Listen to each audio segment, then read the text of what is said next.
We are wrestling. Olympic hero Kurt Angle, and you're listening to the We Are Wrestling Podcast. We Are Wrestling Podcast.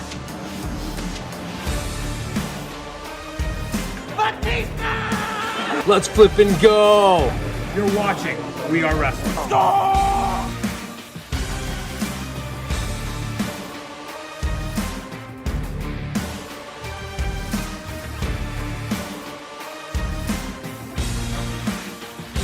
I'm the host with the most. You are by far the least intelligent. What is going on? We are Wrestling Maniacs. Ben here, one half of the We Are Wrestling podcast.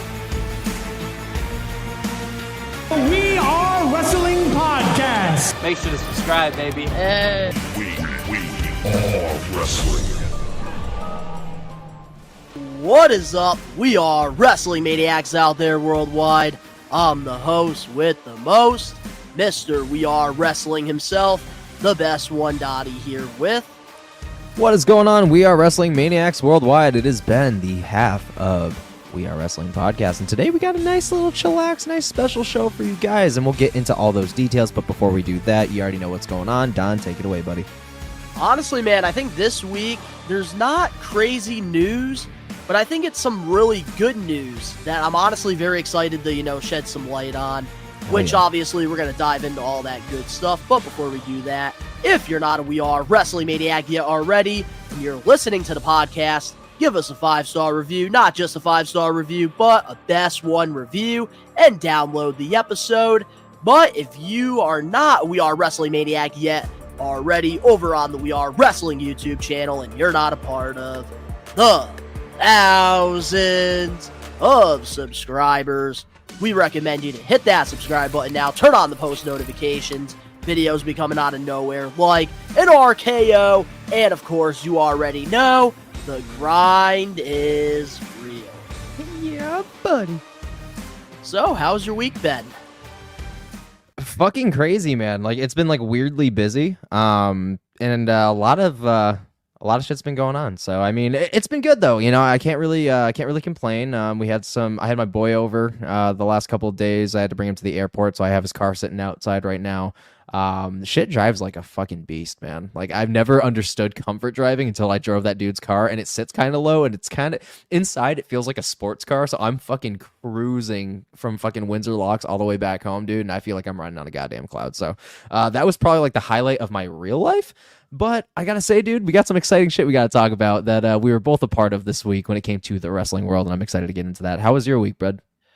So it was very bumpy because obviously, I got the opportunity to go out to Long Island, New York for Create a Pro on Friday, which, that was a very cool experience. Brian Myers, Pat Buck, what they're doing over there, I think is fantastic. And, myself and my fiance, she was able to go to her first, Create a Pro show. And it started off very rough because we had about a 4.5-5 hour drive due to traffic. And 2 hours into the drive, Ben already knows this. I ended up, pulling at a pit stop to go get myself a Dunkin' drink. And I get out of my car and I realize something. I left my rigid wallet at home with my my license, my ID, his whole fucking life, my credit card, my debit card, my money that I took out of the bank before the show, gone. I did not have it with me. I left it at my house by mistake. So it was a very, stressful situation. So I had to rely on my fiance. Thank God, she had a card. Thank God that she had her ID. And it was just a very stressful start to the trip. Thank God that you guys are both like pretty financially like all right, because if that happened and she wasn't like on top of her game, dude, your weekend would have went sour. So I'm really glad that, you guys are definitely on top of it, because that would have been a shit show. Yeah, and besides that, it was a great trip overall, though. Like, we stayed at, the Hilton over in Long Island. Very nice, hotel. Wish that we got to, enjoy it a little bit more, but due to all the shenanigans, due to all the traffic, we didn't really get to enjoy it much. Once we got there, we had to, immediately go to, the Create a Pro show, and finally got the opportunity to, meet Chris Statlander, after, quite a while, because last time I saw her was back in August of 2019 when, she lost the Blitzkrieg Bedlam Championship to Bobby Orlando. And it's like seeing her, like in the independent circuit around my area for all these years. And now, being the TBS champion, one of the top women in the AEW's women's division. Took it right off Jade Cargill. To get my figure signed and to get to meet her at the school she trained at, honestly, was freaking awesome. And seeing her as a big time now. Of course, man, I also got to meet the homicidal, suicidal, genocidal Sabu, which, that was a really cool, experience. Got That's my favorite ECW star signed. And I even got to meet Impact Wrestling, star Moose, which was pretty cool too. Fuck yeah, man. First things first, Chris Statlander. Dang.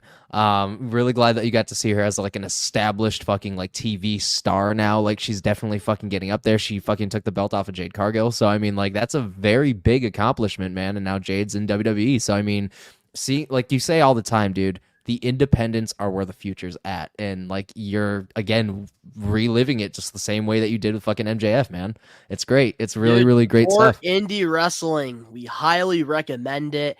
And if like you're around the Long Island area, man, go to Create a Pro shows.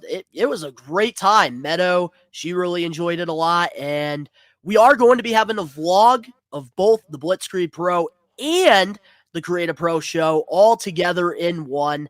That should be coming out hopefully sometime next week. I'm so excited to watch that shit because I really want to relive Blitzkrieg again. And I'm so excited to talk about that. So when we get to that section of the podcast tonight, man, it's going to be a fun one. So we'll talk about that. So yeah, pretty much over the weekend, went to Create a Pro on Friday in Long Island. Saturday, came back home, went to Holyoke, Mass with you. And we, got to go to Blitzkrieg Pro and, see the Vaudevillains. And Cool they put on a great show. Ben's first time. But then after that, I got sick. And this has been my week, pretty much. Tissues. Where's the lotion at? Okay. I'm fucking with you, bud. But no, I'm not surprised. I mean, like when you go to like smaller venues in public areas, I mean, there's always somebody lurking about that's probably carrying something, and it's easy to get hit if you're in the right circumstance. So as long as you know, it was one of the We Are Wrestling Maniacs that I met. Screw you. Was it? Oh, I don't know, man. I met a lot of fans at Create a Pro, and I also met a lot of fans at Blitzkrieg. Well, it's not the dude. It's definitely not the dude that bought me a drink because I'd be sick too. Shout out to Dan, man, for that. Shout out to Dan, bud. Thanks for the drink, man. I owe you. But yeah, basically this week, in the beginning of the week, like the first half of the week, I was basically sick, really couldn't do anything. But now I'm finally getting off the cold, which is great because after, this podcast airs, I'm going to be going to a Halloween party on Saturday as Doodle Bob. Me, you Doodle. Me, SpongeBob.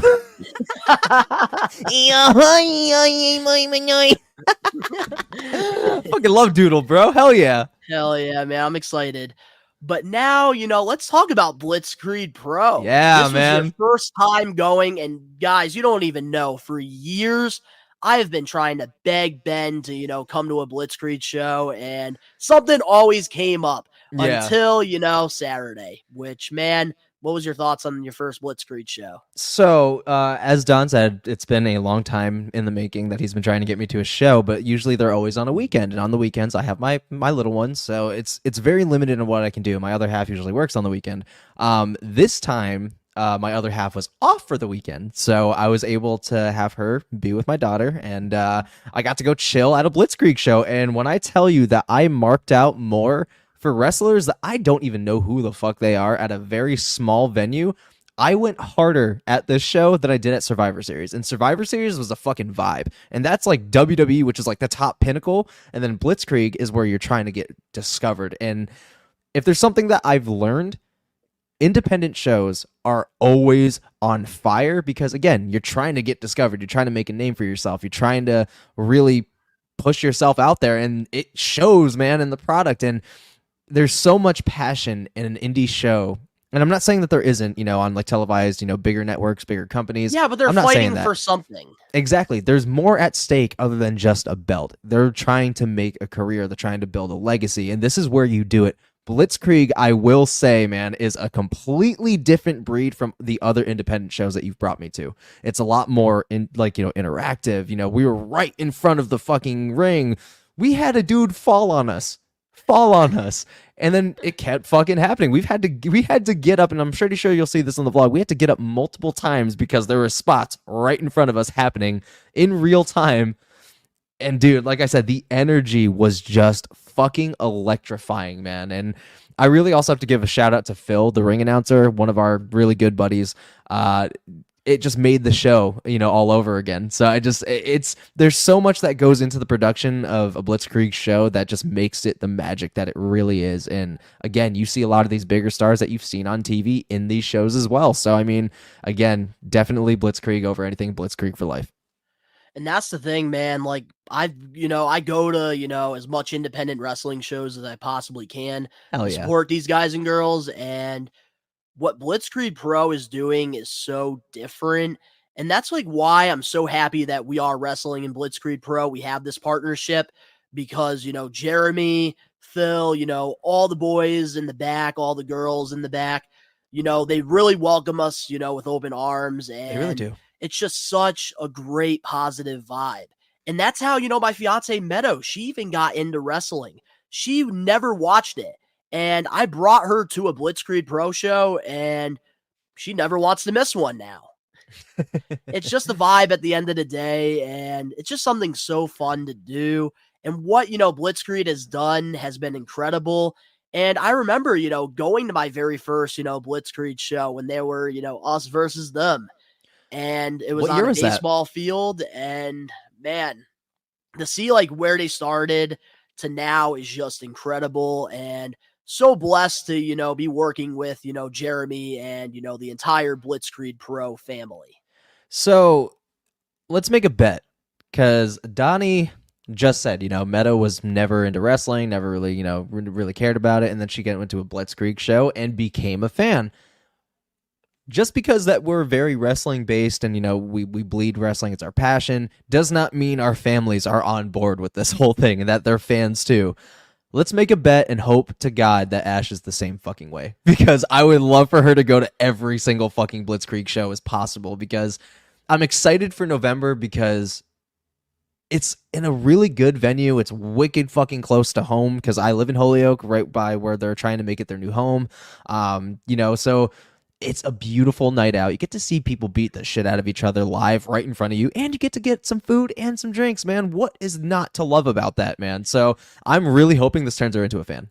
And that's the thing, too, I just want to say as well to any of, the Blitzkrieg faithful that are watching this clip or, listening to the podcast, if you go to like the Pierogi Hall in Enfield, Connecticut, trust me, going into this venue, I had my doubts because, of course, Blitzkrieg, they have tried to go to different places like Tower Square in Springfield and, the Moose Lodge in Westfield. And let me tell you this venue that Blitzkrieg, had this, latest show, such a great vibe. There's a lot of space. And man, let me tell you this. This is definitely the best, home that Blitzkrieg, can create. Hell yeah. Outside of the Pierogi Hall, because unfortunately, with the Pierogi Hall, it's under new, management. I know they said it during the Luau show, and they can't have shows there anymore. So Blitzkrieg, they are trying to find their new home. And honestly, man, I'm going to be truthful with you. This, really is a possibility that this could be the new home. Such a great vibe. Absolutely, dude. And like, again, I think the only takeaway from like the venue and like how it's all like built together is the only downside. The ceilings are a little low, and they got this really dangerous projector in the way that a couple superstars almost smacked their head on during their entrances or the end. And they even like outlined it like that shit was scary. But, again, that, like Donnie said, it is a beautiful venue for an independent wrestling show. There's plenty of space. The bar's right fucking there behind you. We got fucking the restaurant conjoined with the building where you can get food and everything. They sell beer and some mixed drinks as well at the bar. The prices are pretty decent. They're definitely Very reasonable. So, man, like I said, dude, there's nowhere you could go wrong going to a Blitzkrieg show, especially if that's going to be their home from now on, man. Like, I'm really for it. Absolutely. And they are going to be back there on Friday, November 17th, which, Ben and I, we will be there with our, Significant others. loved ones. We're going to be, he's going to have his girl with him. I'm going to have my girl with me, and we're going to have a good time. So if you do, come out to Blitzkrieg Pro on Friday, November 17th, come say what's up to Ben and I.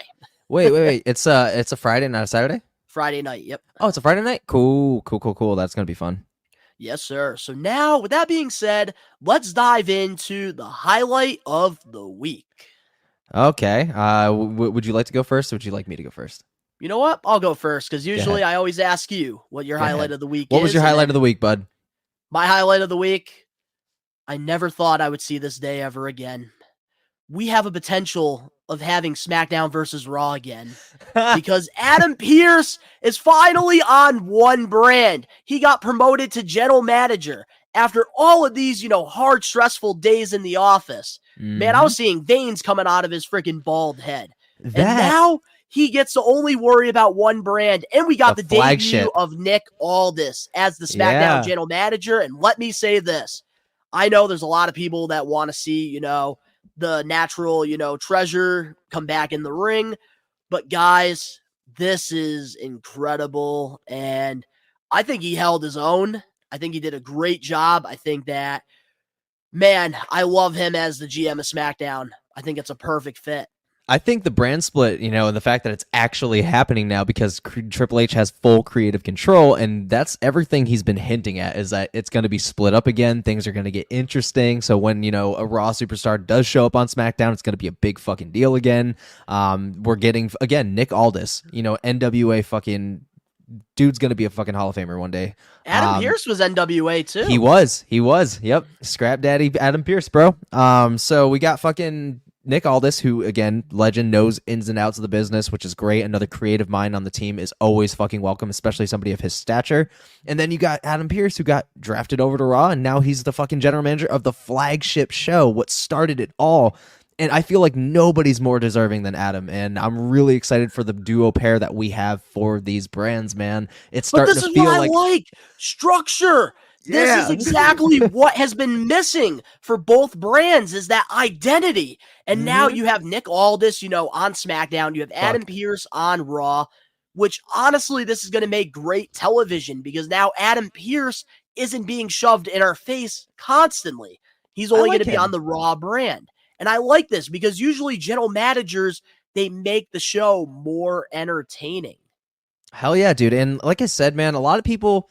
Finally. They give Adam Pearce a really bad rep, but the thing is, though, I feel like nobody's more deserving, especially in today's time. There's nobody better than fucking Adam Pearce, dude. Like, I genuinely love Adam Pearce. I think that he's a phenomenal workhorse for the company. I think he's an asset. I think his fucking on-screen character is great. I think he fits into the mold, man. Under Triple H, his character has grown on me. I will give you that. Because one, it's a little bit less scripted. Because during the Thunderdome era, I just wasn't behind him. I think because they just kept using him too much. That and just Vince McMahon and the shit he had him do and say. You let this person breathe a little bit, let them get comfortable, and then know that you can depend on your boss. It really brings out the best in you, and I feel like that's what happened here. Triple H has brought the morale to an all-time fucking high, and so has fucking TKO, man, and Endeavor. By putting the fucking full creative control in Triple H's hands was the smartest move you could have ever made. And I'm going to tell you this right now, those millions viewership that we lost over the last 25 years, because 25 years ago, we had almost 10 million fucking people watching. We're down to 1.5 million. So with that being said, Triple H in full creative control, and the way that we're already going, the changes we're already starting to see happening rapidly, we're going to start building that viewership back up. And I'm really, really excited about it, because as a wrestling fan, this is brilliant. Every move that has been made to restructure this entire company has been for a win, and I'm fucking excited about it, man. And to be honest with you, Nick Aldis finally getting an opportunity in WWE, even if it's not wrestling, I'm so happy for him because he's such an underrated worker. And God. honestly, I'm very excited, especially with his first interaction being with Dirty Dom and then saying, Dominic, taking big his hand, fan and he said, of your father. of your father, and the crowd going, oh, that's a great first impression, man. And Dominic, Love the it. dude that gets the biggest heat in the company just by opening his fucking mouth, and the fact that you cannot hear him above the fucking crowd was even better. I'm just like, dude, yes, yes. Dude, Nick Aldis being the Smackdown GM is easily my highlight of the week. I need to say 100% too. I really want to give an honorable mention out here to Dom, because to have him in that position shows how much the company really fucking trusts him. Dom's and he killing deserves it this. right now. Fuck Dom's killing it right Fuck now. yeah, dude. Absolutely. So, what's your highlight of the week?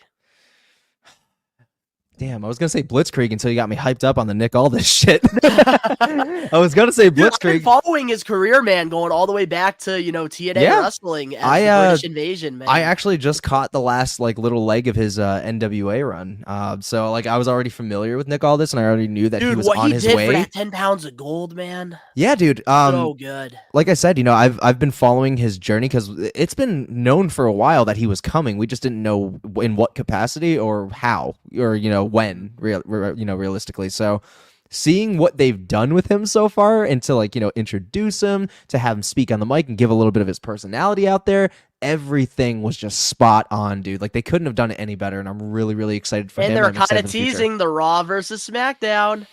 Oh, friendly Survivor competition. Series, let's go! Let's go! Survivor Series, better be fucking lit again. Let's go! I'm so excited. Oh, that's my highlight of the week, though. I have to agree with you, man.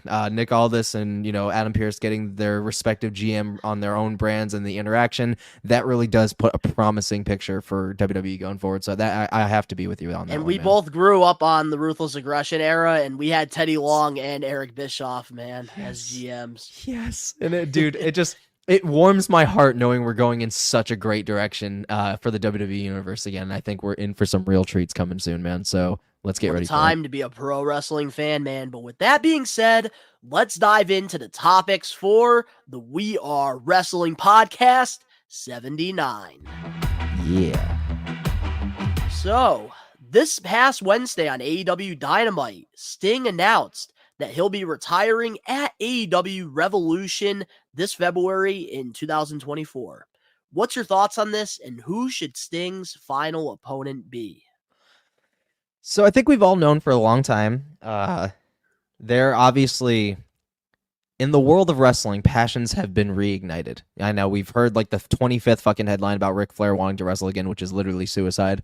But the thing is, at this point, though, it makes sense. It feels like it's time. It's right to put an icon to bed for the last time. And I think I'm excited for him because the dude is reaching almost 70. He's already midway through his 60s almost. You really have to know when it's time. Like if you can still go for a little bit, because Sting can still Sting go. is We know that. 63 years old. Exactly. So he's like his mid fucking 60s almost. So it's like he can still go, and he knows that. But I'm really proud of the fact that he already has a date in mind. He's gonna do it because he's ending while he's still Sting. And I'm really excited about that. As for a final opponent, I'm gonna go with Christian. I'm going to go with Christian as his final opponent. That or Darby Allin. I would love Christian because of like where we're headed right now and the fact that Sting was made such a big part of this promo between him and Adam. I think that Sting and Christian would be good, but I can also understand if it's going to be Darby Allin versus Sting because Sting has been grooming Darby Allin his entire time in AEW.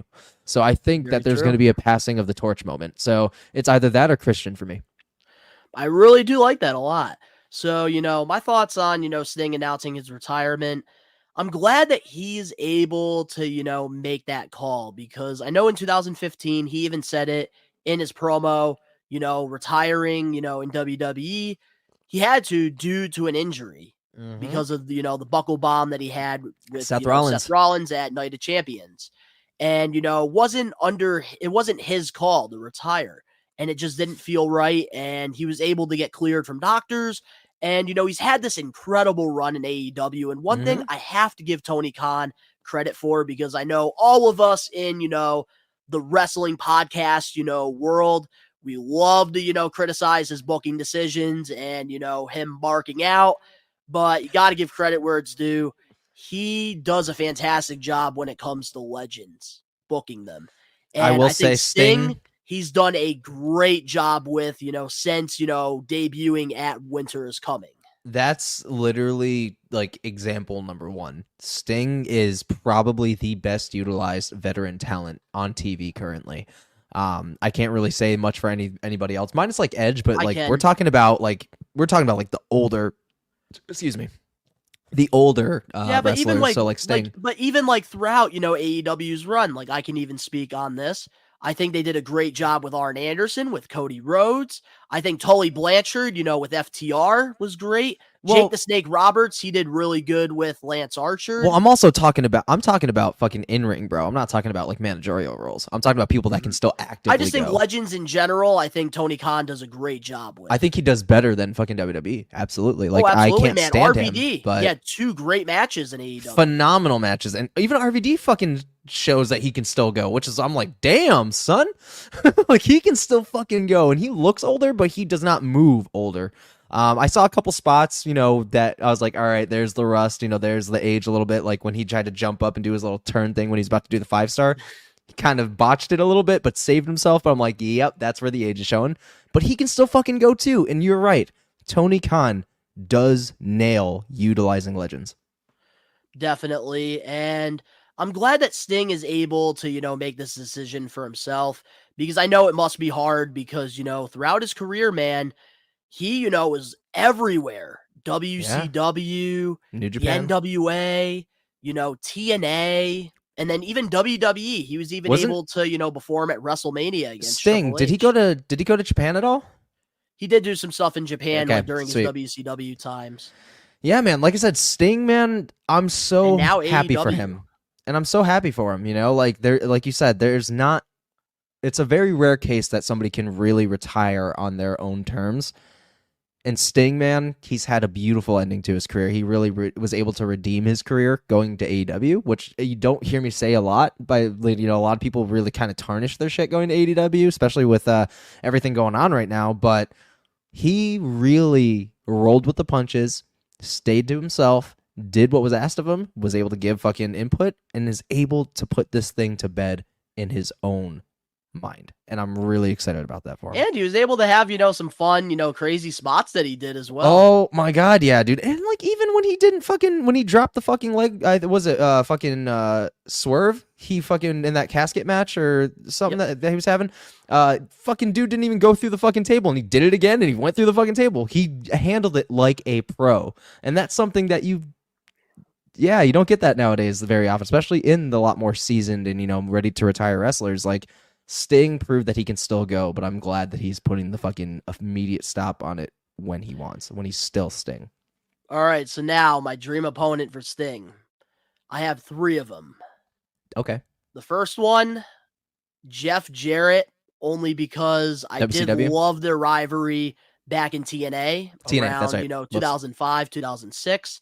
I Okay. think that they had, a great rivalry around that time. And they just have great chemistry, man. I have a third one to add if you don't have it. Go right continue. ahead. I'll let you say who you want. I want Jeff Hardy because I want him to redo Victory Road and do it the right way. That's a good one. Okay, good. All right, so number 2, got to go with Darby Allin because obviously, they first started their careers together. So I think it would be a fun match to have Darby versus Sting. You don't have to do like a rivalry where like Darby, turns heel. Like have it be like a passing of the torch. Have it as like that dream match. Yeah, and it's like, dude, Darby is just, you don't have to turn him into a heel. You don't have to turn Sting into a heel. Like it could just be like, hey, it's my final match. Are you down? Like, I would be fucking honored. I'd be like, you know what? I'm going to give it my all. I might hurt you, but at the end of it, man, I'm going to cry. I'm going to cry. So, yeah, man, that's a good one. Do a tag match, I would have him and Darby versus FTR.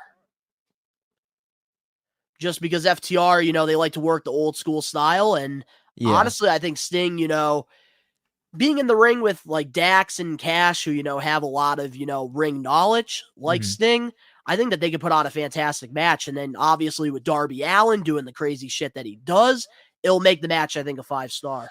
See, I feel like, but I do want it to be a singles match for his last match. Oh yeah, if it's the last match, you gotta make it about Sting. Yeah. But Jeff Jarrett, dude, fuck yeah, Jeff Jarrett all day, man. Because Jeff Jarrett was able to work with Ric Flair in his final match, and he's fucking in like the most immaculate shape of his life. Like the dude is great shape for almost fucking 70. Like damn. Well, I'm Jeff gonna tell Jarrett. you this right now, though. If we're doing Jeff Jarrett and Sting, I do want to, say this as well. What up? He better not have Sanjay Dutt. He better not have Satnam Singh. He better not have... He can have Jay Lethal by his side. He can have Karen Jarrett. But get the other two goons away from him.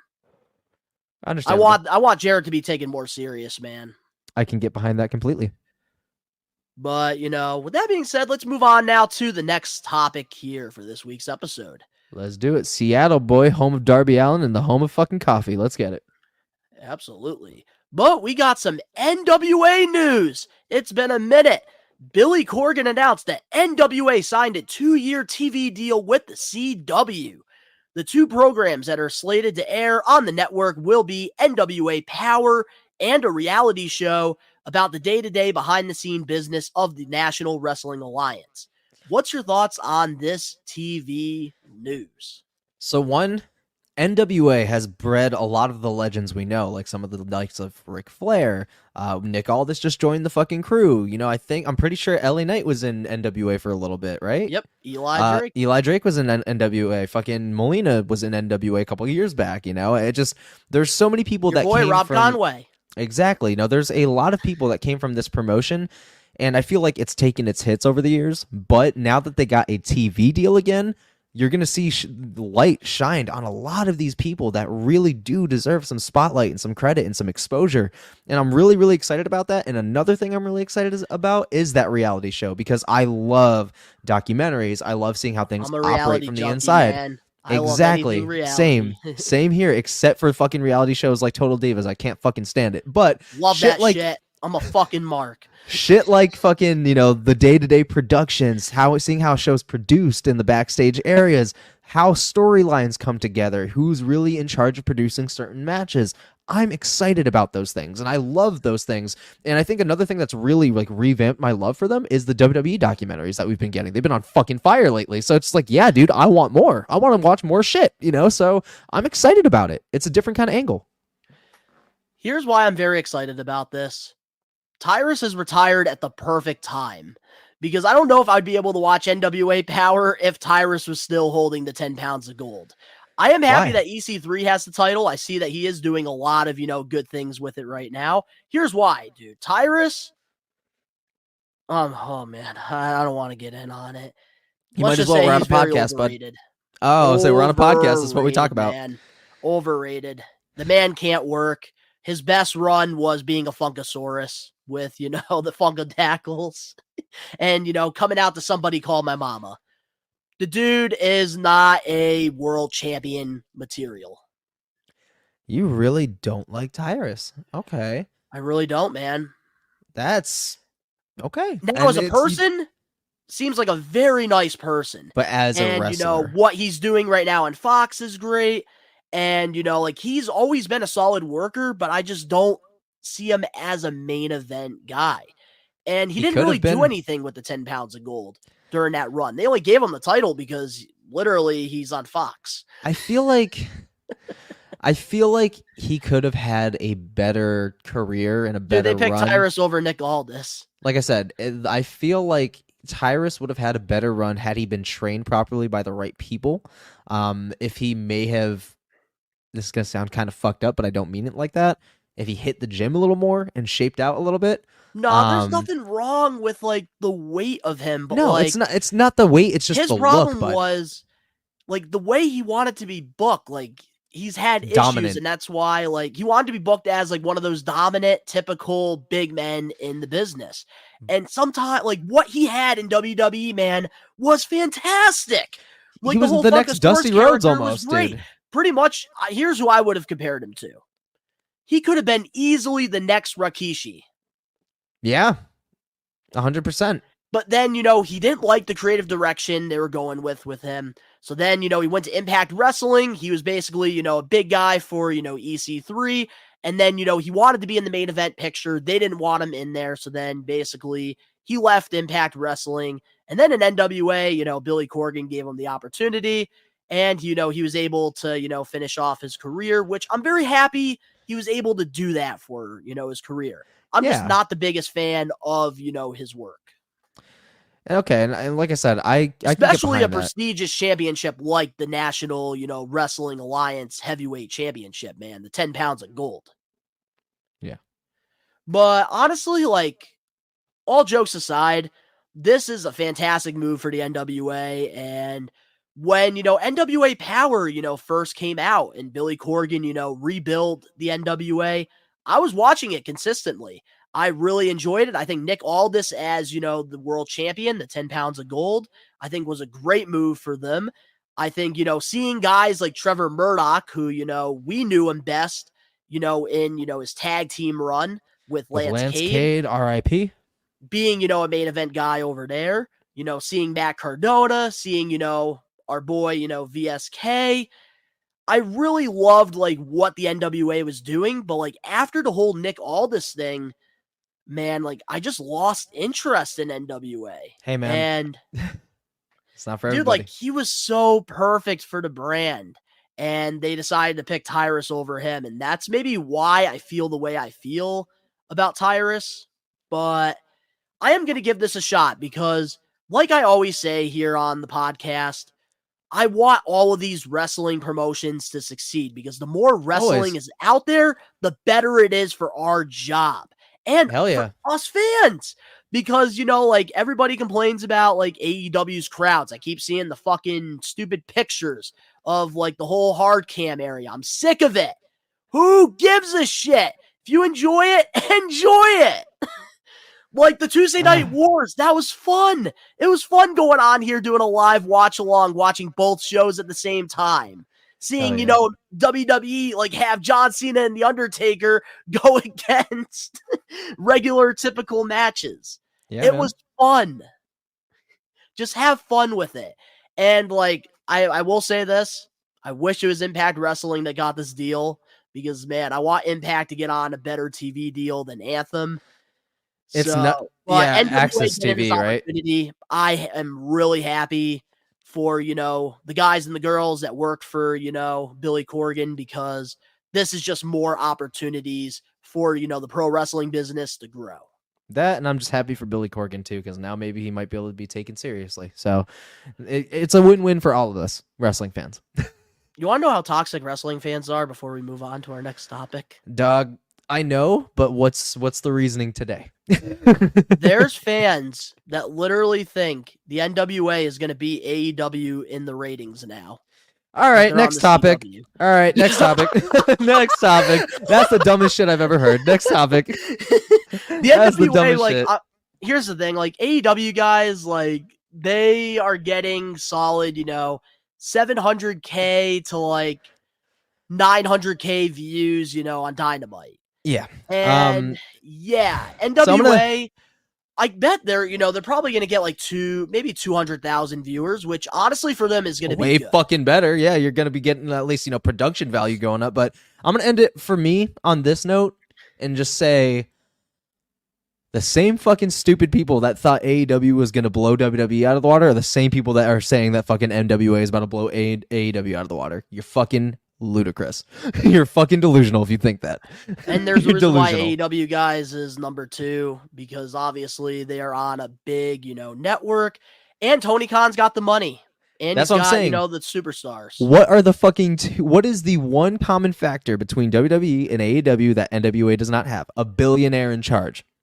So no, just by that alone, pretty much. But still, NWA getting this, opportunity. Big congratulations, seriously. And honestly, when they go on a network, I finally can watch episodes. I'm definitely going to give it a shot. And honestly, I can't wait. Moving on now to the next topic. Last Saturday, Logan Paul defeated Dylan Dennis in their boxing bout. After the fight, Logan Paul called out Rey Mysterio for a shot at the United States Championship.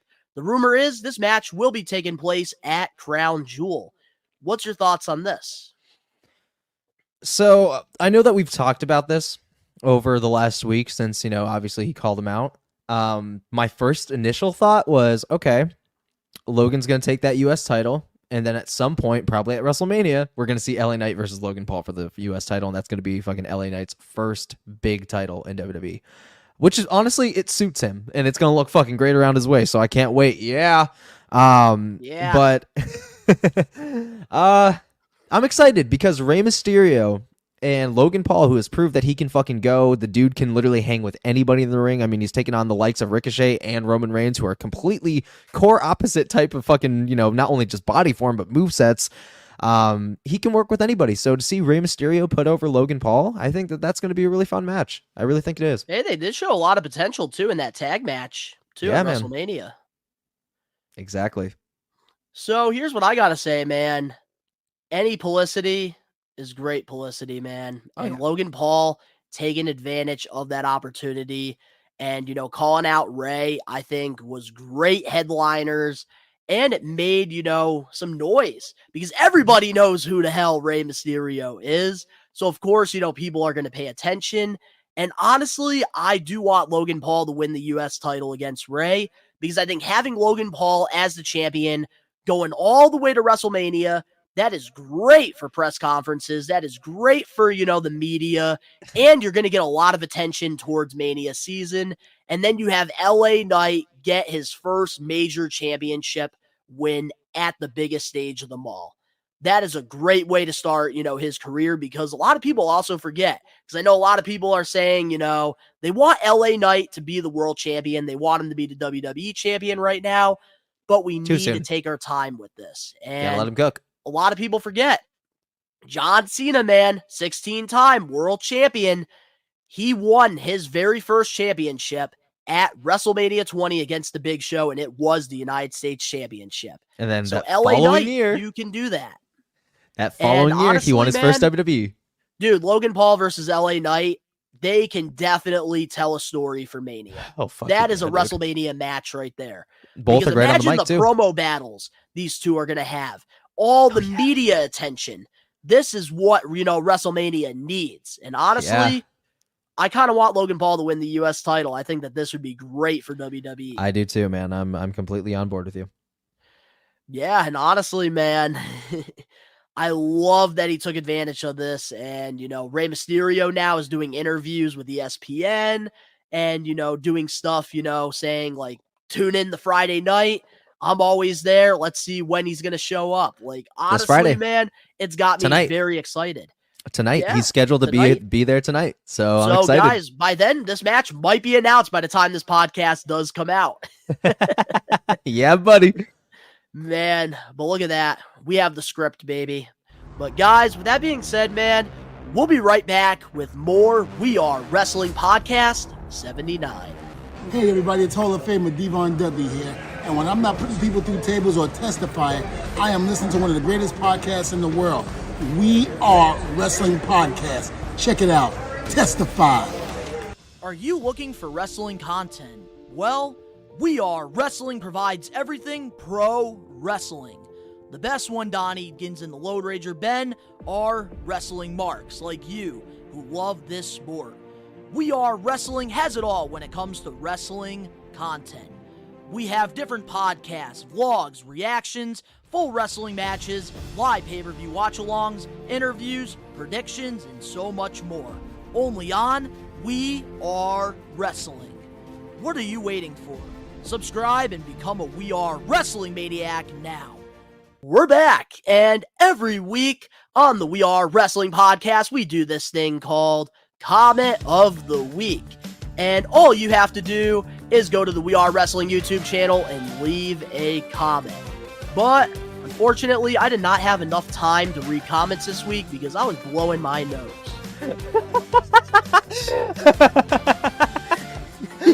Oh, shit. My eyes were hurting. My sinuses were messing up. That's all good, man. No, unfortunately, there will be no comment of the week. You thought. I got it covered this week, guys. So as you know, Comment of the Week is one of our favorite segments here on the We Are Wrestling channel. And today, your boy found the Comment of the Week. And it is on our extra of Tony Khan needing to stop his online shenanigans. And on that video, extra, that is a hot take episode. That is a hot take, rather. Sorry. And this comment at Miss Temple. How's everybody's father feeling today? How's everybody's father feeling today? And my answer to that is I have no clue. He left 20 years ago for a pack of cigs and he never came back, so I couldn't tell you. How's your dad feeling today, Donnie? A lot better than me. He's at Atlantic City right now. I'm sitting here blowing my nose on the podcast. Oh, shit. Oh.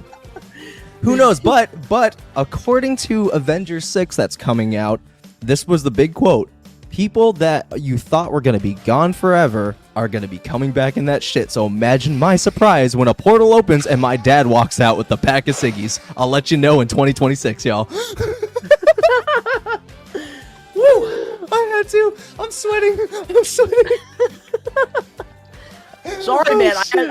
This is what I've been doing all week, man. I've been freaking getting the boogers out of my nose. Oh God. So what was the comment? That was like literally all it was how's everybody's father feeling today? Question mark.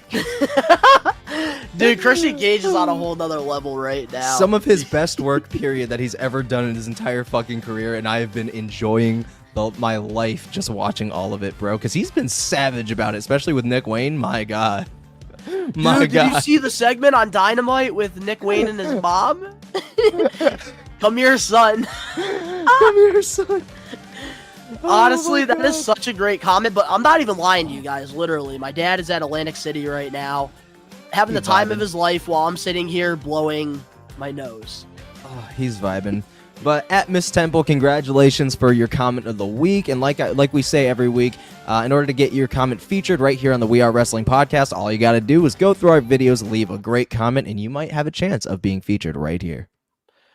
That is right. But now, getting back into the topics for this week's episode of the We Are Wrestling podcast, the PWI Top 10 Women of 2023 were announced. So normally every year to Pro Wrestling Illustration, they have a magazine that comes out and they usually do like the top 500 wrestlers, which obviously we covered at, a long time ago on the podcast. This year, Seth Rollins, he got the number 1 spot. Roman Reigns got number 2. Jon Moxley got number 3. And this week, we actually got the top 10 women. So here is the list. Yeah. And some of these names I've never heard of before, so if I get them wrong, I'm not sorry. At number 10, we have Jordynne Grace. At number 9, we have Carmella. She's Camilla, which I believe she is a wrestler for the NWA. She was like their champion for like 500 days. At number 8, we have Willow Nightingale. At number 7, we have Deonna Purrazzo. At number 6, Impact. Athena. Number 5, Ember Moon. Tam Nakano. Okay. At number 4, we have Jamie Hayter. At number 3, Bianca Belair. Makes sense. At number 2, somebody from Stardom that I've never heard of before, and I'm not even going to try to pronounce her name. Try your best. Giulia. Giulia? Yep, Giu. Bro, it's Julia. It's just Julia. It's just a different spelling. Yeah, Julia. Why would you spell Julia G-I and not Bro, with the J? there is a lot of questionable fucking pronunciations and spelling of a lot of names, bro. I definitely understand where you're coming from, though. Oh, man. I just didn't want to botch the name. But at number 1, we have Mommy Rhea Ripley. What are your thoughts on the list? Honestly, it makes sense. I have heard a lot of those names before, and a lot of those women definitely do deserve it. Like, for example, Athena, Ember Moon, formerly Ember Moon, she's underrated as fuck. So, with her spot, I'm actually really happy with that. Doing shit on Ring of Honor that nobody watches. Unfortunately. I will say 100% Rhea Ripley being number 1 great choice. You know, she's definitely had a lot of improvement ever since joining the Judgment Day, because if anything, she's the unofficial leader. Like, she's running the show, and her fucking promo work, her mic skills have fucking hellaciously improved. Like, she's a better version of China. Like, she could do everything China couldn't, and I love that. But as for the rest of the list, you know, Jordan Grace, number 10, that makes sense. I mean, she kind of ruined her reputations for her comments about Chris Benoit, but she also built her reputation with her fucking body transformation, which is fucking incredible. You know, I'll have to give it to her.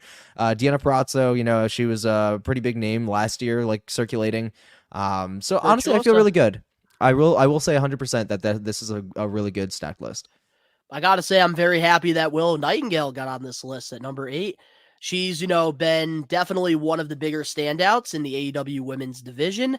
But one person I feel like should be on this list that is not on this list, man, that I'm very surprised with, Chris Statlander, man. Oh, wait, nope. I take that back because I forgot. Usually they do the list from like the beginning of like the summer to she like was the gone end of the for a while, summer, right? and she was injured with the Yeah. ACL, so I totally forgot about that. That's why Charlotte's not even on the top 10. Timing's everything, man. But honestly, man, Rhea Ripley being number 1, there's nobody else that's like in like her, you know, category right now. Nobody's women-wise, there's nobody on her fucking level right now. Nobody, absolutely nobody. But I gotta say, like, I'm okay with this list. Nothing, you know, is getting me kind of mad. Jamie Hayter at number 4, I really do like that a lot because she, you know, was one of the breakout, you know, women wrestlers of, you know, 2023, and she's had a great run. So I'm very happy. I'm pretty happy with this list. I can't argue. I can't be mad about it. But Toni Storm should be on this list. I will say that. Yeah, I got you. But, you know, congratulations to all, you know, the top 10 PWI, you know, women of 2023. Yeah. And I'm definitely going to have to do some research on Julia because I didn't even know how to pronounce her name. No problem, Never saw a GI in there. Yeah. You learn something new every day, man. But moving on now to the next topic here. This past Monday on Raw, we saw the Judgment Day win back the WWE Tag Team Championships. What's your thoughts on this move? Fucking dumb, and I don't even want to talk about it. Fucking dumb, and I genuinely don't even want to talk about it. But I have 3 words to say about this. What the fuck? That's for me. What the fuck? Told you so. For me, it's what the because fuck. I said this, man. Jey Uso and Cody, they were going to be transitional champions. I knew that they weren't going to have a long title run. And that's cool, but back to the Judgment Day, like, you might as well give it to somebody else that deserves it. You know, like maybe an established tag team, or, you know, even on a whim of a tag team that's going to be built. Like, I would have rather that. But, you know, I guess going back to Judgment Day, whatever, dominant fucking stable. They're trying to build them to be the next bloodline. It's kind of working, but yeah. That's how I feel. That's how I feel. I'm glad that at least you're admitting the truth, man. It is working. Yeah, it is working. So, but honestly, I did like how they did this though, because they did have, you know, Jimmy come from the crowd and super kick Jay, which I think is definitely pointing signs that we are getting this match at WrestleMania 40. Especially when Jay fucking eliminates Jimmy from the Rumble. But it makes sense, like, that they did this because even on SmackDown, we had the stare down with Cody, Jay, and Roman and Jimmy and, you know, the bloodline there. So it definitely, you know, made some interesting story, and it makes sense why Roman would have Jimmy show up on Raw, because technically, if you are the undisputed tag team champions, you're allowed to go on both brands, Raw and SmackDown. But now Jay and Cody, they, you know, cannot go to SmackDown because they technically don't have the titles. But I'm sure WWE, they'll find some way to get them on SmackDown. They always do, but always. I'm looking at it from a logical standpoint here, and honestly, it makes sense. And I kind of wish, though, it was JD McDonough and Finn Balor. I would have preferred them winning the tag titles, and then Damian Priest focus more on that Money in the Bank briefcase. But I feel like they're not rushing with that, which we're just going to have to wait and see. But yeah, I know a lot of people, they are not happy whatsoever with this. But man, WWE and AEW, man, they're playing hot potato with the titles. Our last topic before we dive into the getting put over segment and the main event topic, Shane McMahon's son, Declan McMahon, who's a freshman running back at Indiana University, was asked about a possibility if he would ever step foot inside the WWE ring, and said this: when you come up in this business and seen it, I'm never ruling it out. I would love to get in the ring maybe a couple times. You have to see if the opportunity presents itself. It's all about the story, but we'll see. And pretty much in the interview, he was talking about how, right now he's currently focusing on, school, and he's just playing it year by year. Would you like to see Declan McMahon, step foot in, the family business? Fuck no.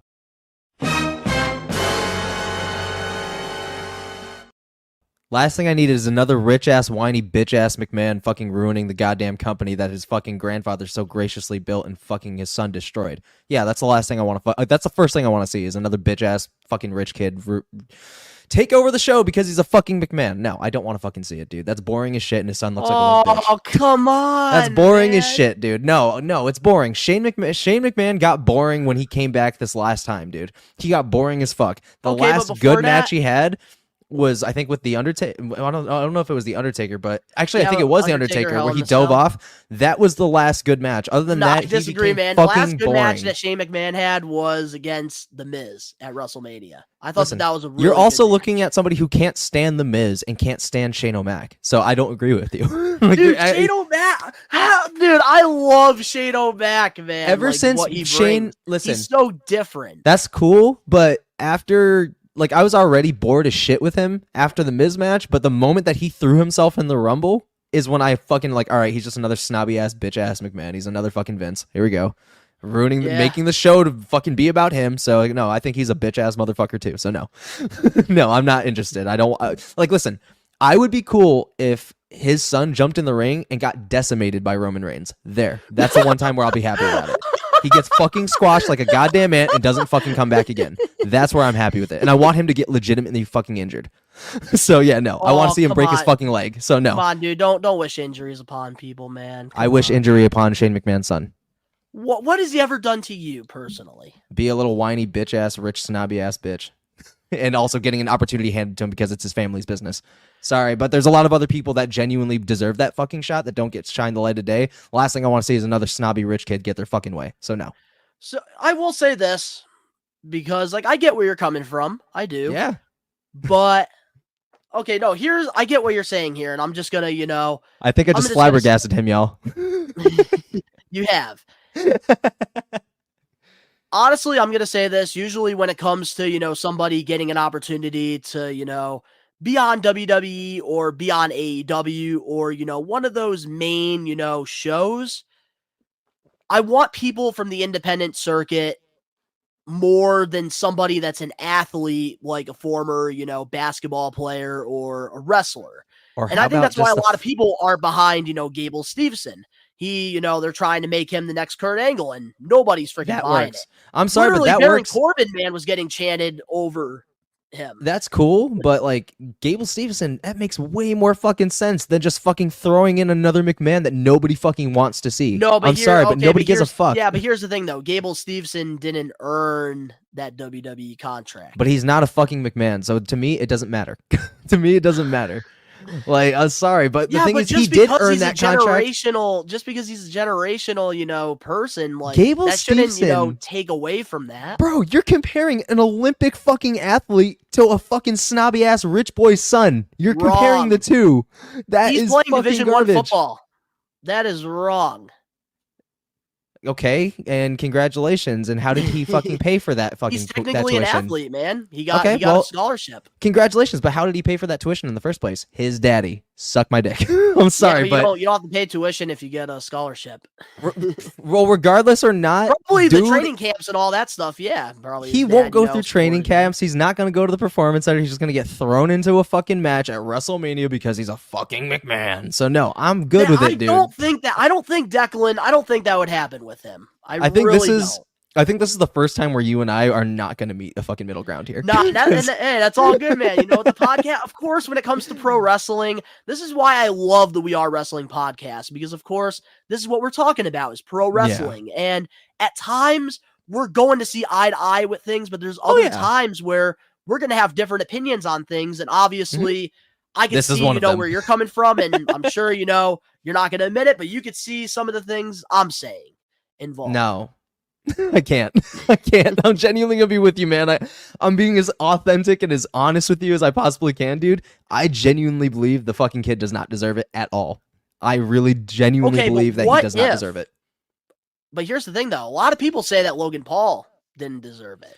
Logan Paul spent his life being a superstar outside of fucking YouTube. The dude went through boxing. The dude's a fucking well-known actor. The dude also does mixed martial arts. Like, the dude is ridiculous. But did you have your doubts before he made his debut?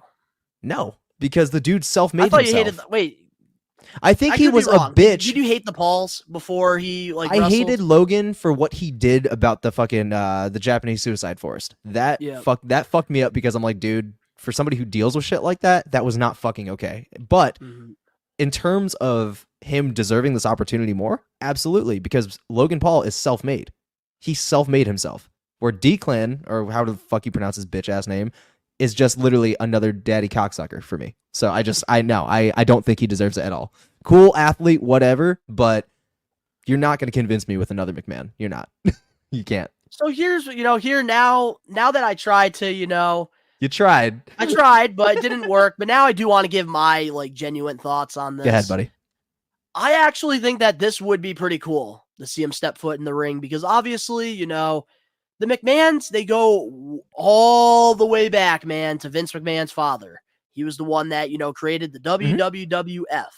And, Vince McMahon, changed the business. And, seeing what he did, with, the WWE. And then even getting to see, Shane O'Mac, he didn't really do a lot behind the scenes, but he's had his moments. He was a pretty cool performer. The reason I think why I really like Shane O'Mac was because he wasn't that typical wrestler, man. He was basically a spot guy before, spots were a thing, man. Yeah. And it was cool because nobody was doing it. Shane O'Mac stood out on his own and he earned everything in his career. And that's Shane. We're talking about his son. That's now Shane. Getting into his son, just because he grew up, in the McMahon, family, I can't, take away, anything from him because we haven't seen anything yet from him. And if he does, get things handed to him, then obviously I'm going to call out the bullshit it is. So that's what I do here on the podcast. But honestly, I'm kind of excited because when they did show that clip of Declan and, his football team there, that was actually a really cool moment, man. Because I remember, seeing him, come out with his brothers and Shane for, his WrestleMania match. Yeah. And honestly, man, I think that Declan, I look at, the pictures from, his freshman, football team, man. And honestly, I think that he gets the proper training in the Performance Center. He's already an athlete playing, in Division I football, which a lot of people, if you watch football and stuff, you would know that it is a pretty big deal because it takes a lot of talent to get there. Honestly, man, I think that he definitely has the potential of being, a solid, professional wrestler. All right. But so I'm going to... It's all going to depend on, the work ethic that, he puts in. This is the only thing that'll ever convince me. And the thing is, like I've always said on this podcast, I am very comfortable admitting when I'm wrong. But the only way you're going to convince me, or anybody's going to convince me that this kid deserves fucking anything, is you take all of those things away from him and make him build himself back up from the fucking bottom without a McMahon name next to his fucking next to him. Literally take everything away. Take away your scholarship, take away your funding, take away all of that shit. Start at the very bottom and work your way the fuck up. Do an indies run, get to fucking the Performance Center, go through NXT, main roster, but make sure you can fucking hang and you did it the right way, because there is way too many fucking people that should have gotten a goddamn opportunity that didn't. So to just hand it to Shane McMahon's son, suck my dick. And you see, now suck my I dick. agree. No, but now you see that? The way you said that, I agree now with what you're saying.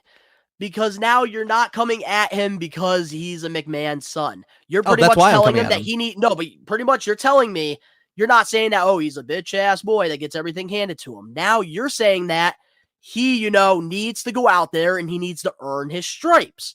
And I agree with you. He needs to go out there and earn his stripes. I could find a common ground with that. But that that's not the case, and for a fact that is not going to happen. He's going to go straight to the Performance Center. We don't know, Ben. We don't even know if he's ever going to step foot in the ring. ring. If he does, Because you know remind his you, ass in is going straight football, to he still performance. has 3 more years left, and a lot Cool. can change within those, next 3 to 5 years. And I will commend that to him. Again, if he can strip his name away and everything that could add him to it and not put him in the performance center just because he's a McMahon, then maybe I'll be convinced. But right now, to just throw him into the performance center and then have him debut on fucking SmackDown, no, suck my dick. No, absolutely But not. I don't think WWE would do that, man, because you have to know, like, no, Ben, no, don't do that to me, Ben. WWE has done a lot of fuck shit lately, so I don't care. Yeah, but in the ring, dude, you have to put people that actually know how to take a bump and, safety, because Absolutely. in pro wrestling, man, safety always comes first. Oh, 100,000%. And they're not going to have him take a bump or anything if he doesn't go through the basic training. Okay. But that's the thing. Like, he just did this interview recently and he's pretty much playing it ear by ear. And I definitely think this is interesting because obviously this would be a 4th generational talent, man. I just wish it was somebody else. I just wish it was somebody else. That's the only thing I'll say is I just wish it was somebody else. I hear you, man. And it's unfortunate because I know we're ending this topic and going to the getting put over segment and we're just talking about another one, but it's for a completely different reason. Oh my God, I just forgot. Oh. So, all right, guys, so we'll be... Before we dive into the getting put over segment and the main event topic, we'll be right back with more We Are Wrestling podcast.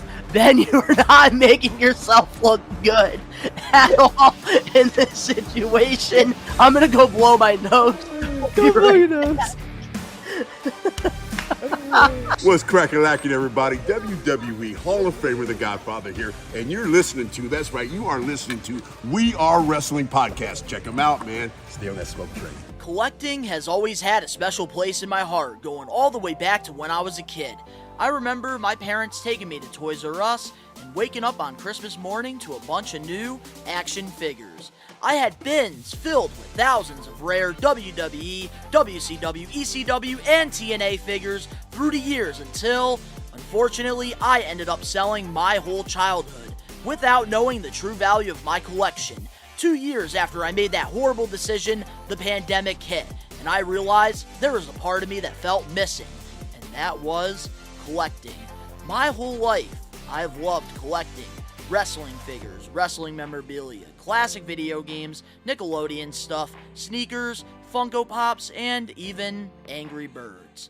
As time went by, I decided I wanted to get back into collecting, except this time, document it and rebuild my collection over on Best One Donnie. So, if you want to go back into time and relive my nostalgic memories, subscribe now.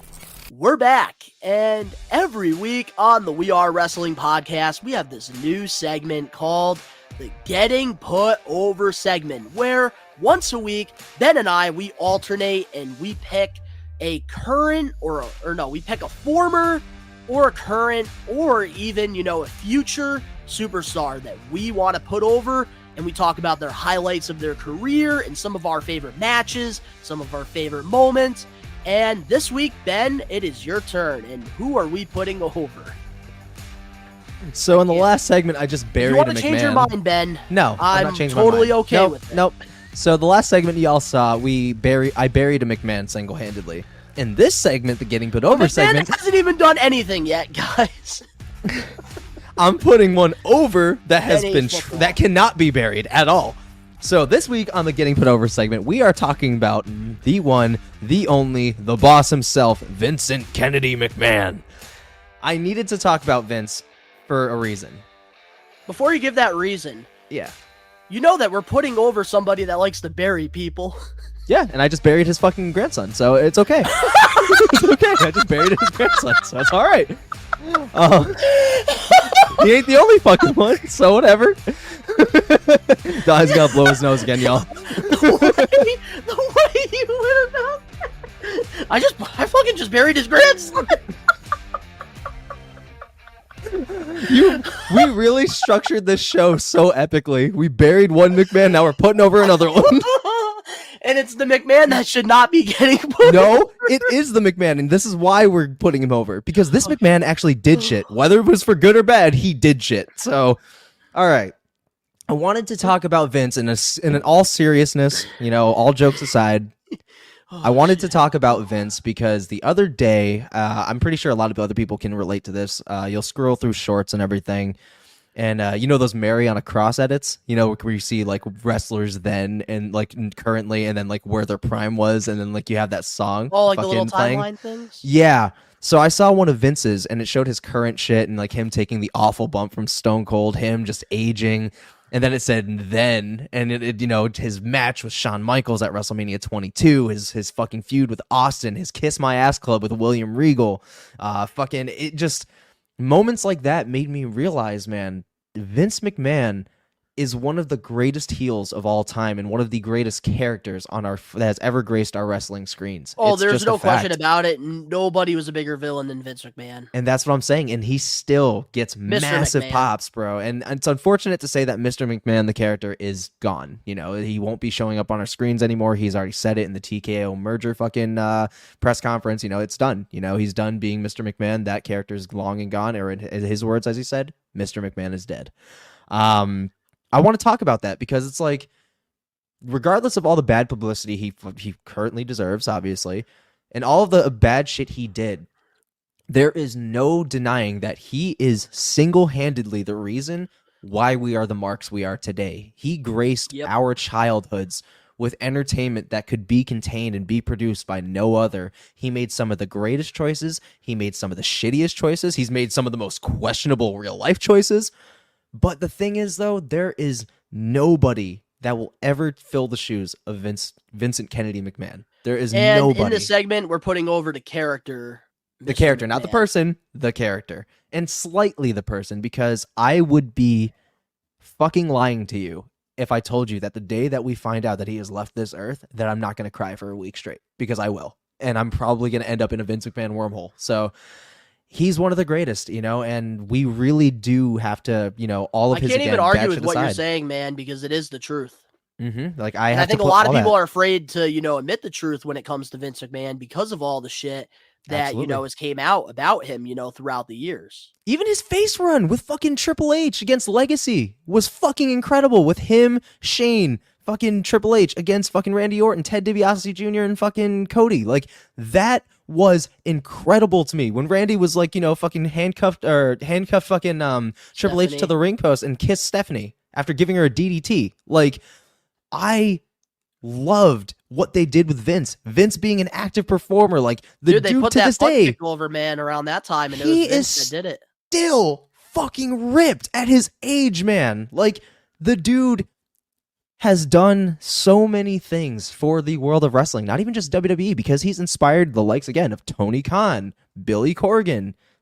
All of these fucking wrestling promoters know who Vince McMahon is, and his track record speaks for itself. The stories he's given us, that even included himself, are some of the most memorable moments in all of wrestling history, and wrestling would not be on the map like it is today, and we would not have the crazy fan base it has today if it was not for Vincent Kennedy McMahon.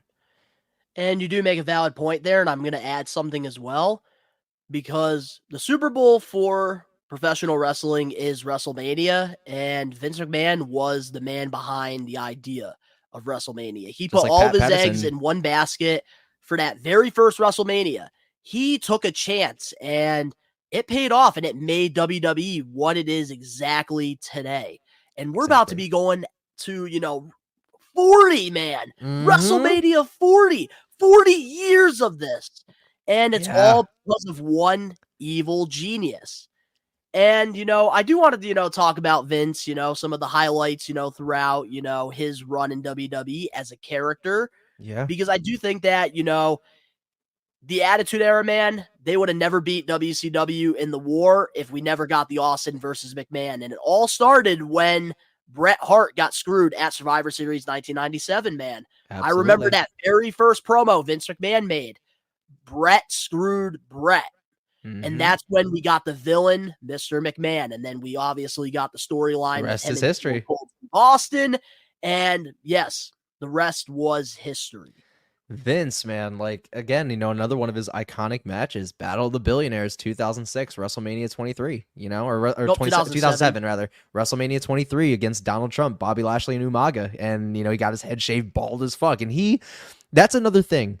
Vince is one of the only guys that will never make you do something if he wouldn't do it himself. Shaving his fucking head on national TV at the Super Bowl of wrestling. Oh, I do remember something back in I think it was the Performance Center, man, when I think Rob Gronkowski didn't want to jump off of something, and Vince McMahon dropped off of it because he said pretty much, if there's something I wouldn't do, then, That's the thing with fucking Taker. He was like he told Taker to do something. He's like, well, do you want to see me do it first? And then Taker's like, no, I got it. It was like, is the Undertaker about to let Vince McMahon show his ass up? No, because originally it was going to be Ken Kennedy going over, but instead Taker went down and landed on that fucking crash pad. And Vince was going to do it first. He was like, you want me to do it first? Like, there is nothing more badass than that. I'm sorry, but if the boss is willing to do these things, bravo. Like, dude for the longest time deserved to have his hands on creative. Not anymore, unfortunately. It's very unfortunate. Times have changed in pro wrestling, though, and that's why like his style of booking doesn't work anymore, because through time, things evolve, things change. Production and, rises. Vince, he's been running this shit for, over 50 years. So, of course, when you do the same thing for over 50 years, fans, we're going to get sick of it. Absolutely. And right now, Triple H, he understands what WWE needs. And I think that's why, I really do like the decision. But, man, like, some of, like, your storyline highlights with Vince McMahon, because through the years, he's been in so many rivalries. Mm-hmm. Iconic rivalries. Yeah, like I said, WrestleMania 22 with Shawn, Austin at any fucking time. You got fucking the Kiss My Ass Club with William Regal. You got to see I think whose face was it? Vince's face that got shoved in Big Show's ass, or was that Shane? Or was that somebody else? I think that was Vince. That was Vince. Yeah, it was in a steel cage, right? He was hanging over. No, I was talking about Big Show in the steel cage match. I don't remember. It had to be one of them. But regardless of the fact, like him getting his ass kicked in the hospital room with his cast and getting his ass hanging out when Stone Cold started beating the shit out of him. Fucking Stone Cold dumping all the cement in his fucking convertible. Like, yep, dude, I remember the hospital one. That's one of my favorite ones. Or when fucking DX dropped the shit all over him and Shane. When like Mankind was there, annoying him, and then, freaking Stone Cold, I'll take it from here, nurse, and then starts beating the crap out of him, hits him with the freaking bedpan. And he's like, that was great. And then you see Vince McMahon with his fucking tighty whities on, getting his ass whooped. Let's not talk about the iconic moment at the Royal Rumble 2005 where he slid in the ring and tore both his quads at the same time.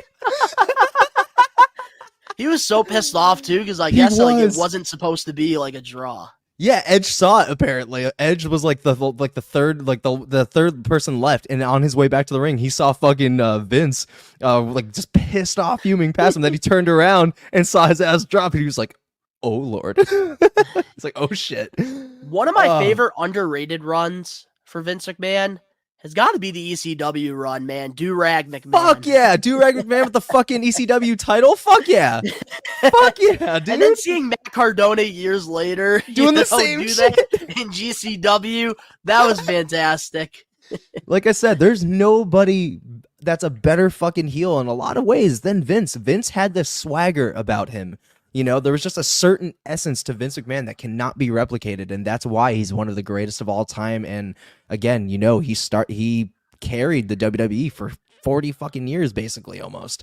I'm going to tell you one of my biggest what the fuck moments. Go ahead. When Vince McMahon wrestled God. Remember that? He almost just went out my nose, bro. Dude, oh my God, yes. 2006. Please welcome God. I remember that shit, dude. He wrestled God. But yeah, all in all, I have to say, and the way I'm going to end my side of putting him over, we would not be in this chair right now if it wasn't for Vince McMahon. So thank you, Vince. You don't hear it often, but thank you, Vince.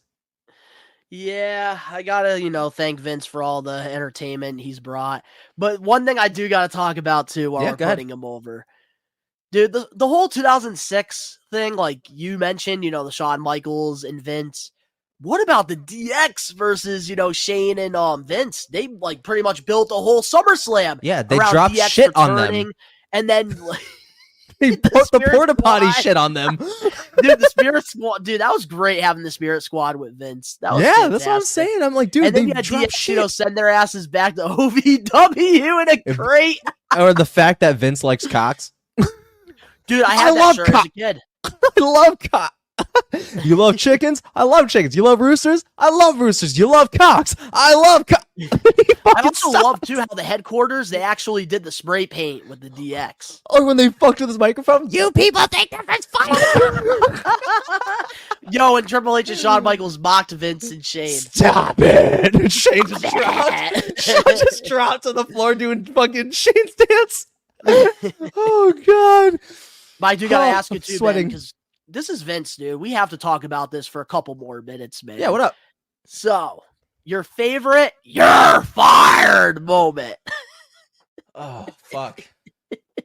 My favorite "you're fired" moment. Oh, there's so many. I don't know, man. I think Bischoff maybe. Maybe That's a Bischoff good in the one. fucking Yeah, the when you garbage threw him truck. in the dumpster. Yeah, You're fired. yeah, I got to go with Bischoff. I was a really big fan of their little like rivalry they had going on, and like Bischoff's ending and Vince's like heavy involvement in it. I think that's where Vince really started coming back as like a prominent character on TV again. So I'm gonna have to go with that because that was like the peak of the ruthless aggression era, and that was like my era, and yours Yep, as well. 2005, So yeah, so I'll have to go with there. So, my favorite "you're fired" moment has got to be, I believe this was John Cena versus John Laurinaitis. And then John Cena had him up for the apple juice adjustment, and then Vince McMahon goes to John Laurinaitis. You're fired! And everybody was so happy about that because nobody liked John Laurinaitis. Nobody liked Johnny Ace. Nobody liked him. We really did. General manager of Monday Night Raw and SmackDown. It honestly is so disgraceful that one, he got away with a lot of the shit. And we're not going to get into it. The shit that he got into, and the fact that that's fucking Road Warrior Animal's brother. That is a fucking disgrace. I feel awful about it. But no, also, too, I really did like as well during the Attitude Era. Yeah. I love the whole like Stephanie McMahon and like the Ministry of Darkness. I when did too. Vince, pretty much was like, "It was me all along, Austin." Yeah, I was into that, man. Loved it, man. Like the corporation. I'm gonna be honest with you, man. That was one of my favorite factions of all time. The whole corporation, because their like number one goal was to make sure to make Stone Cold's life a living hell. I do want to talk about one last thing about Vince too, because nobody fucking talks about it. But I like going back to the legacy storyline. You don't see an aggressive babyface Vince very often, and that was like one of the only fucking times that ever happened. And I was hyped when he came out with fucking Triple H and Shane. I was hyped that Vince was a part of that entire fucking thing. Like, I was hyped, dude. Like, that was like, what the fuck is happening? The boss is involved now and he's throwing punches. Like, that's fucking awesome. With Triple H, who they just got over a fucking like rivalry. So the fact that they were together that quickly, excellent television. So, you don't get to see a babyface Vince that often, especially on that capacity. So I feel like that needed an honorable mention. Last but not least, favorite Vince McMahon match. Shawn Michaels, WrestleMania 22, just because of how brutal it was and how easily they both fucking held each other's own. And the ending segment with Vince after he was leaving on a stretcher, the infamous middle finger. The infamous middle finger. That does not happen anymore on wrestling TV. So the infamous middle finger, I have to give it to Vince. So for that one, that was my favorite because that was a brutal fucking match. My favorite of all time, man, has got to be, I think it was WrestleMania 17, Shane O'Mac versus Vince McMahon. Such a great match. That was a phenomenal match, man. And the last thing I'm going to say is, I can't wait 10 years from now when you become a big Declan McMahon mark and we put him over in a future segment. It's going to be We Are Wrestling like episode like 576. No, it's going to be episode never. I'm never putting over that fucking punk ass kid. I'm never going to do it. And here, We Are Wrestling 79, Y'all are seeing it right here. I will never put over fucking Shane's son, period. 579. His mind will be changed. But, this week we put over Vince McMahon, and Ben, made the decision to put him over, which, honestly, I'm not surprised by this. I think it was a really good pick, and honestly, a really cool discussion. And next week, I get the opportunity to pick who we're going to be putting over. Do you want a hint? Sure. All right, well, this guy is a TNA Wrestling / Impact Wrestling Hall of Famer. All right, so we're definitely going, and there's 4 names that I have on the tip of my head, and I think I'll give you those 4. He's brutally underrated, in my opinion. Huh? Abyss? Fuck, did I actually? Yeah, he ain't answering shit. Yep, so I guess we're putting over Abyss, y'all. We're going to be putting over Abyss. So I'm very excited, man, to go down that rabbit hole next week. I'm stoked. So Ben, you better, start watching some old Impact clips of Abyss, man, because I'm ready for Abyss. I love Abyss. Next week we're talking about Abyss, y'all. Let's get it. Hell yeah. Yes, sir. Let's go. But this week we were able to put over Vince McMahon, the man that likes to bury people and put them under. I mean, I guess I deserve to get buried since I just buried the fuck out of his grandson before he even started. Yeah, but with that being said, let's dive into the main event topic for the We Are Wrestling Podcast 79. Bo Dallas, Uncle Howdy, is unlikely to return to WWE. During the Wrestling Observer newsletter, Meltzer weighed in on the future of Bo Dallas in WWE, stating this: I think he's done. The only reason he was even being used was as a favor to Bray Wyatt. So, I mean, it's possible they'll use him, but I don't expect him to be back. What's your thoughts on, the possible rumors of Uncle Howdy, Bo Dallas, moving on from WWE? So, all I'm going to say about this particularly, because, I'm going to keep it brief because, respect to the family, and I'm not going to get clicks for, somebody's untimely passing. So for me personally, I'm going to keep it very short and brief. A tragedy has been struck in his family, and he and Braun Strowman have been hellaciously spending time with Bray's kids, and apparently, every weekend when they go out to eat, they're never unhappy when they're around. And right now the family needs him more than the fans. And I mean, realistically, and I don't mean this in any harsh way, Bo has never really gotten over like Bray, but I also think that this is a great opportunity to take a break and then come back repackaged when and if he wants to and is ready. I think that maybe he could continue Bray's legacy down the line in some capacity.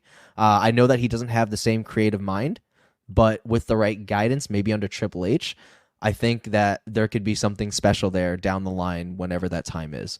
I won't say that he's entirely done, because never say never is the biggest thing in WWE. And again, he is the brother of one of who was supposed to be the next Undertaker.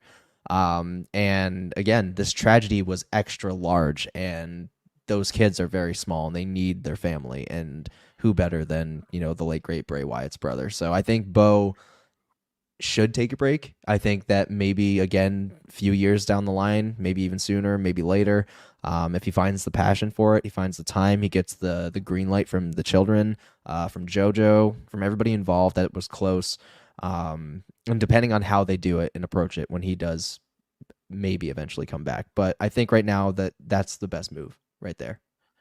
Well said, man. And honestly, I think that this is, a situation, where honestly, like, whatever decision, Bo Dallas, Taylor Rotunda, and, of course, Wyndham's, family decide, and the WWE, of course, I'm going to 150%, back them. I'm going to respect, whatever decision they make. Absolutely. And honestly, like, it is a real possibility that we don't see, Bo Dallas in WWE moving forward. And I think, we did see reports, coming out that, WWE, they wanted, Uncle Howdy to, continue the legacy of Bray Wyatt. And it seems like, WWE, they just support, the Rotundas right now during this, tragedy. And I think that, Triple H, obviously, WWE, they don't want, Uncle Howdy to lose his job. They don't want, Taylor Rotunda to lose his job. And, if there's an opportunity, I think that, they'll give him the opportunity to, finish the story. But at the same time, I think if, Taylor, decides that he doesn't want to, do this right now and he wants to, put his main focus into, his, Real estate. nephews and nieces, I think WWE is totally going to be behind that and they're going to support him 150%. Oh, absolutely. And like I said, Taylor Rotunda, Liv Morgan, they already got themselves structured and established outside of the company with the real estate company that they had opened together. So real estate is very good money. So I think that he's going to be all right. He'll still be able to make, really decent money outside, but still be able to be very much there for his family because there's not really a lot of travel. So I think... and like you said, man, like right now, the family, needs him more than the fans. Oh, absolutely. And like I said, if he does decide one day that reluctantly he does want to come back, I hope it's in a nuanced celebration of a Wyatt family tie. I hope that eventually he'll continue the Wyatt family. Maybe not as Bray, obviously, because that'll never happen. But I hope he keeps the spirit alive, and I hope that that's the angle that he takes. But if not, I'm still cool seeing him establish himself as his own. But I think that the Bo Dallas name might need to change. That's my only critique, I should say. And that's a very, very small one. Yeah, and I think, whatever, adventure he decides to do next, there's a lot of us, including us in the We Are Wrestling podcast. We're going to, support him, 1000%. And, obviously, our hearts, still go out to, JoJo, the kids and, Wyndham's, friends and family and, the entire, professional wrestling, community, because, we're all still hurting from this. Bray Wyatt, is one of the most creative, individual minds in this business. He was so good that, the biggest company in the world, they didn't even know what to do with him half the time. Yeah. They would either underbook him or they would overbook him because of how talented and gifted he is. And that's very hard to find guys like that in this business. We took a loss, man. And honestly, if, Uncle Howdy does come back, I think it would be, really cool to see that. But at the same time, if, we don't get that, I feel like, that's going to be all right. Yeah. And yeah, man, anything else before we close off this week's episode? No, we've covered it all, man. That was a great ending. I think we do. And honestly, I got to say, man, just overall with this episode, the past few weeks, man, I've been enjoying, doing the podcast with you. I think, we have something really cool going. I'm really enjoying the Getting Put Over segments, enjoying the comment of the weeks, and the topics have been, pretty cool. But to all the We Are Wrestling Maniacs out there worldwide, let us know in the comment section below your thoughts on all the topics that we covered this week. Are you mind blown at Ben burying Vince McMahon's grandson? Because I am. If you enjoyed, this week's episode of the We Are Wrestling podcast, make sure to smash that like button now. If you're listening to this on Apple Podcasts or Spotify or wherever you get your podcasts, give us a 5-star review. Not just any 5-star review, but a best one review, and download the episode. But if you haven't checked out the We Are Wrestling YouTube channel, where we have live watch-alongs, pay-per-view predictions, different podcasts over there, wrestling vlogs, a lot of additional content, recommend you guys to hit that subscribe button now, turn on the post notifications. We're 100 subscribers away from 5,000. Once we get there, we have a really cool video that's going to be coming out. Let's just say a part 2 to a very popular compilation video that you guys enjoy. And be sure to let us know how your dad's doing.